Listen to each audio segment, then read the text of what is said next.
Too hard, I want to lose it. Wow. How Because did you find this? As we pulled that rock and with the light just right, you could see the thumbprint. Touch that with your own hand. Just put your thumb right there. All of a sudden, 2,200 years evaporate. Oh my gosh.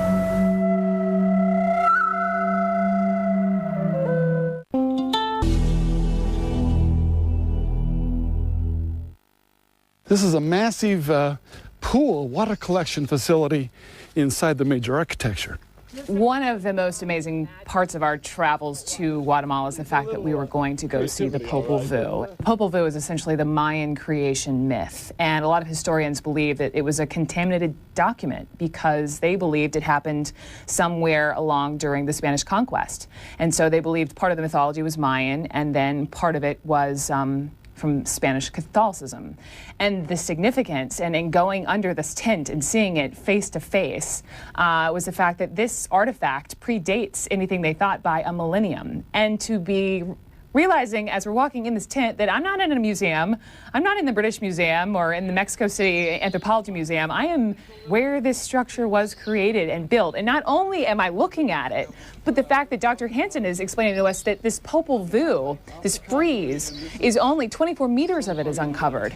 It continues to expand around this ancient reservoir system for hundreds of meters. And he put it so well, he said, it's kind of like today if we were to find the Mona Lisa in the sewage system. It is going to rewrite Mayan history, and we are the first to show it to the world.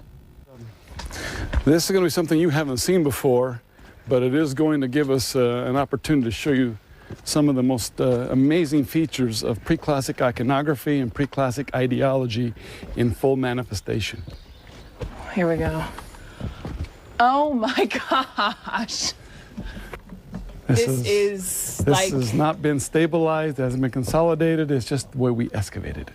Wow. We're in the process now working with this, but you're looking at a rich cosmological scene. When did you discover this? Just a few months ago. So you're the first professional company to ever look at this art.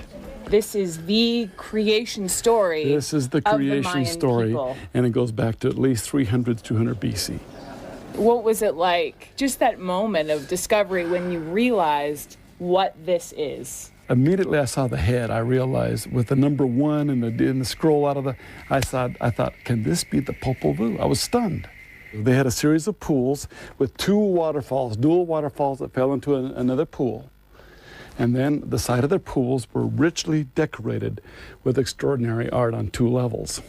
It shows the wealth of their society. That they could put this drainage on a water pool for hundreds of meters. That's right. Around the whole pool. Yeah, that's right. This keeps on going. The whole reservoir. You see something like this, and you realize that we've only opened up less than 1% of the site of El Mirador. Dr. Hansen has basically rewritten the Mayan history books that said the top of the society, the Renaissance of Maya was the classic. And actually, it was 1,000 years before the pre-classic. Were not primitive villagers. These were the real founders of the Maya Empire. Yeah, these were the major players. And this was essentially the capital of the world in the Western Hemisphere. Right here. At one period of time, yeah. It's amazing.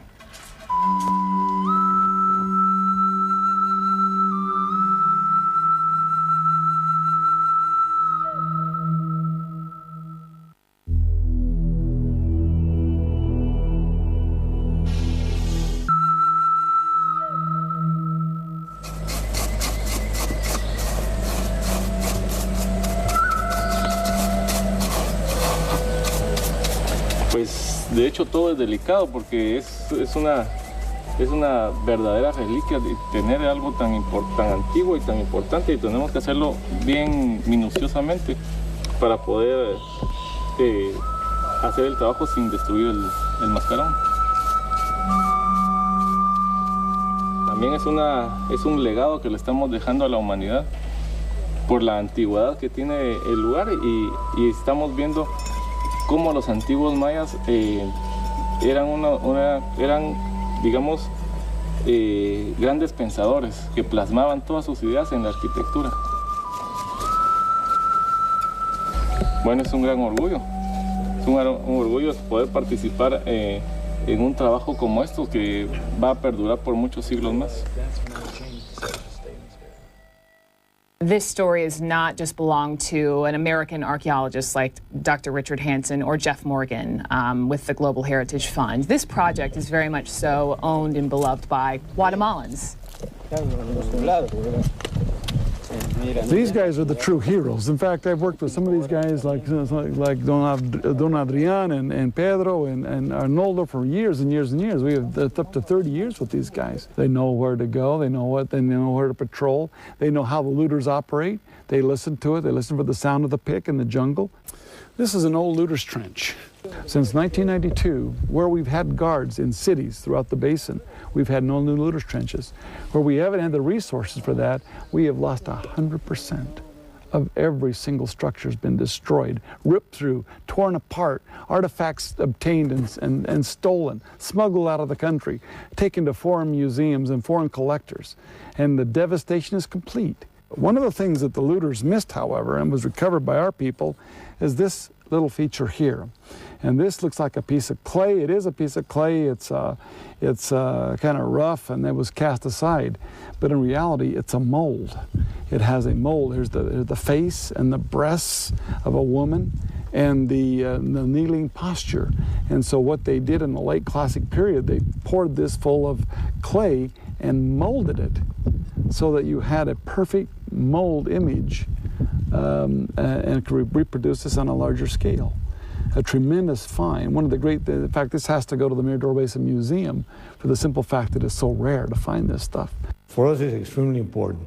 And Guatemala is a Mayan country. I mean, we are Mayans, and that's what the whole thing is all about. For the first time, the government of Guatemala is stepping up to the plate here. We have to make a program that we preserve the park, and we show the park, and we investigate and scientifically analyze the park, but at the same time preserve the jungle and preserve the green part.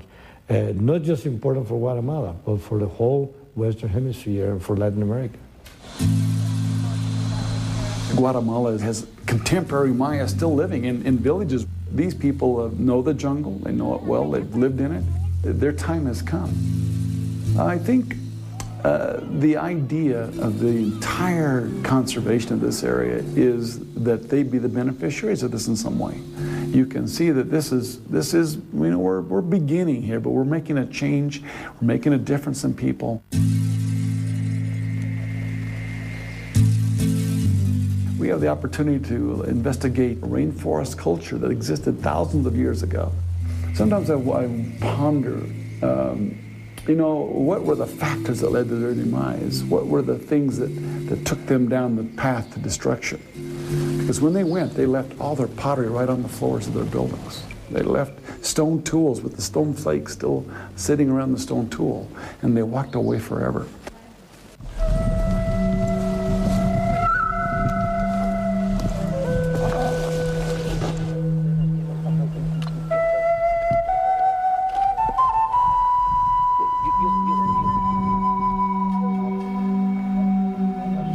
On the far horizon, there's a bump that you see out there, an unnamed city that we have yet to explore, yet to identify.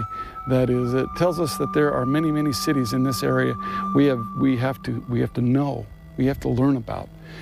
But our primary focus is to preserve these cities. Even though we may not get the chance to see them in our lifetime, we'll have the ability to save them for future scholars. Hopefully 200 years from now, someone will stand in the same position we are now and look across this forest and see much the same things we're seeing now. Flora, fauna, buildings, and that's the goal. That's the reason. You're tearing up. I am? No, I'm not. Just getting excited. Why is this emotional for you? Well, because we invested so much in it. You know, when you realize how much blood and sweat and tears have gone into this, you know. Just because it's been a challenge, it's been a learning experience, but it's been an opportunity to share something with the world that we didn't know before, you know. And fight for a cause that's true, that's real. Generations from now, we'll have the opportunity to appreciate this And that's what it's all about. We're going to be gone in a little while. We're going to be dead and gone. Who's going to remember this? You know, who's going to remember what we did or what great science? I came to the conclusion years ago that science for the sake of science is sterile if it doesn't bless the lives of people. And by conserving this, we're blessing the lives of an entire nation.